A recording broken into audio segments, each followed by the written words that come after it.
10th class లో December prelims mains కొత్త class start అవుతుంది. ఈ నెంబర్ కి కాల్ చేసి రిజిస్టర్ అవ్వండి. లిమిటెడ్ సీట్స్ ఉన్నాయి.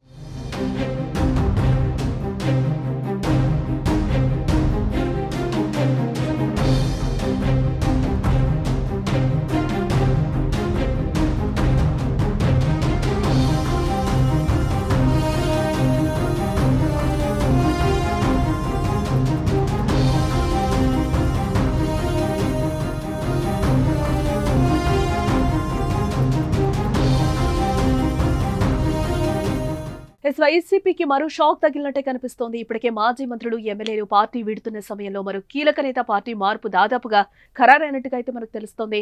వైసీపీ ఫైర్ బ్రాండ్ మాజీ మంత్రి జోగి రమేష్ టీడీపీ ర్యాలీలో ప్రత్యక్షమవడంతో ఏపీ రాజకీయాల్లో ఒక రకంగా ఆసక్తి రేపుతోంది. నూజివీడు నియోజకవర్గంలో గౌతమ్ లచ్చన్న విగ్రహావిష్కరణ కార్యక్రమాన్ని ఆదివారం నిర్వహించడం జరిగింది. ఈ కార్యక్రమానికి మంత్రి కొలుసు పార్థసారథి, పలాస ఎమ్మెల్యే గౌతు శిరీషులు పాల్గొన్నారు. ఈ సందర్భంగా ర్యాలీ నిర్వహించగా మాజీ మంత్రి జోగి రమేష్ కూడా హాజరయ్యారు. మంత్రి పార్థసారథి, ఎమ్మెల్యే గౌతు శిరీషులతో కలిసి పురపాలక పరిధిలో తిరిగారు. వారితో కలిసి వేదికను కూడా జోగి రమేష్ పంచుకోవడం ఇప్పుడు హాట్ టాపిక్ గా మారిందని చెప్పుకోవచ్చు. దీంతో జోగి రమేష్ టీడీపీలోకి రావడం ఖాయమనే చర్చ మొదలైంది. జోగి రమేష్ ఉమ్మడి కృష్ణా జిల్లాలో కీలక నాయకుడిగా ఉన్నారు. వైసీపీ హయాంలో మంత్రిని చేసి జగన్ మంచి ప్రాధాన్యత ఇచ్చారు. కానీ 2024 అసెంబ్లీ ఎన్నికల్లో ఫ్యాన్ పార్టీ ఓటమి తర్వాత సీన్ మొత్తం రివర్స్ అయింది.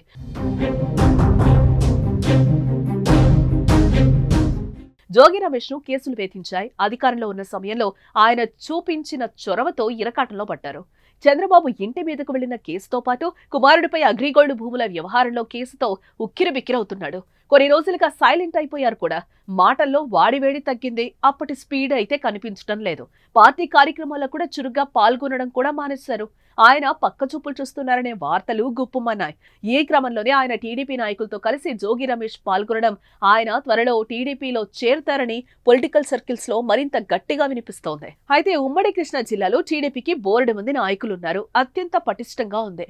జోగి రమేష్ తో విభేదాల వల్లనే మైలవరం సిట్టింగ్ వైసీపీ ఎమ్మెల్యే వసంత కృష్ణ ప్రసాద్ వైసీపీని వీడి టీడీపీలో చేరిపోయారు. ఈ పరిస్థితుల దృష్ట్యా ఆయన సైకిల్ ఎక్కే అవకాశం తక్కువని రాజకీయ విశ్లేషకులైతే చర్చించుకుంటున్నారు. అటు గౌతమ్ లచ్చన్న విగ్రహావిష్కరణకు రాజకీయాలకు సంబంధం లేదనే చర్చ కూడా జరుగుతోంది. మరి జోగి రమేష్ రాజకీయం ముందు ముందు ఎలా ఉండబోతుందో చూడాలి.